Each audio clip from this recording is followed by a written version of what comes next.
Kalau kamu ngerasa kesulitan buat motivasi karyawanmu, kamu harus nonton video ini.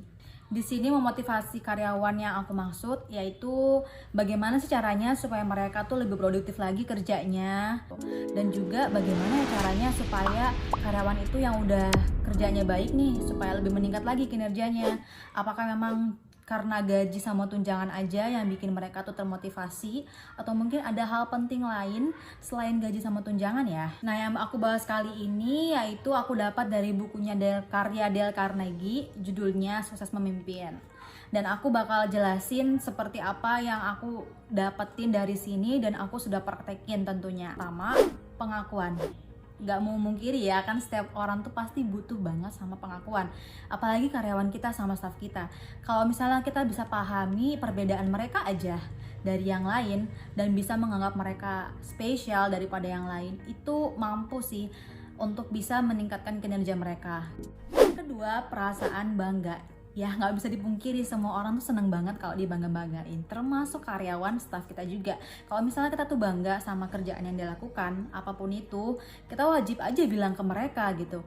Ya, terus siapa sih yang nggak senang kalau merasa penting dalam sebuah perusahaan?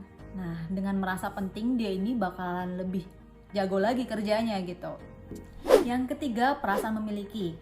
Bayangkan kalau misalnya kamu punya karyawan yang dia tuh bener-bener care banget sama perusahaan kamu, pasti kamu senang banget kan. Nah, gimana caranya? Yang pertama, kita kasih tau dulu nih tujuan kita dalam berbisnis itu apa dan apa yang kita mau capai dalam waktu dekat. Terus jangan lupa selalu libatkan karyawan kamu untuk mengambil keputusan juga gitu. Yang keempat, apa ya? Perlakuan yang adil ya. Jadi kita nih ya sering banget senang sama satu karyawan, tapi kita juga kadang nggak senang sama karyawan yang ini gitu. Nggak bisa dimungkiri karena emang kenyataannya seperti itu. Tapi kalau misalnya mereka melakukan kesalahan, jangan pandang bulu mentang-mentang nih kita suka sama karyawan A, jadinya mereka lebih ringan hukumannya daripada karyawan yang B. Jadi harus adil. Yang kelima, kesempatan mengekspresikan gagasan. Oke, dalam sebuah pekerjaan nggak bisa dipungkiri, pasti banyak banget kita beda-beda pandangan, termasuk karyawan kita. Dan mereka mungkin bakal mendatangkan saran-saran yang baik juga, yang oke.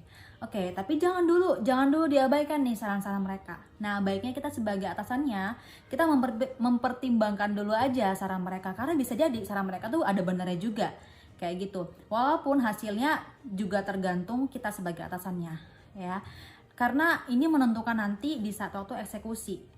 Ya kan, beda banget loh ya kalau misalnya karyawan tuh ngerjain kerjaan yang memang mereka mau dibandingkan yang mereka kita suruh, kayak gitu pasti beda hasilnya. Nah, dari kelima hal tadi, kira-kira yang mana nih yang udah kamu praktekin dan sesuai cocok nih sama apa yang kamu lakuin sebagai leader atau pemimpin dalam sebuah company, perusahaan, atau nggak bisnis kamu sendiri? Dan aku harap sih dengan video yang aku bagi kali ini semoga menjadi insight juga ya kita sebagai leader, dan kita bisa memotivasi karyawan tentunya. Dan kalau misalnya kamu suka video aku kali ini, like videonya dan share ke teman-teman kamu. Jangan lupa untuk subscribe video aku ini karena aku bakal upload lagi konten-konten yang bermanfaat lainnya. Sampai jumpa di video aku selanjutnya. Sampai jumpa. Assalamualaikum.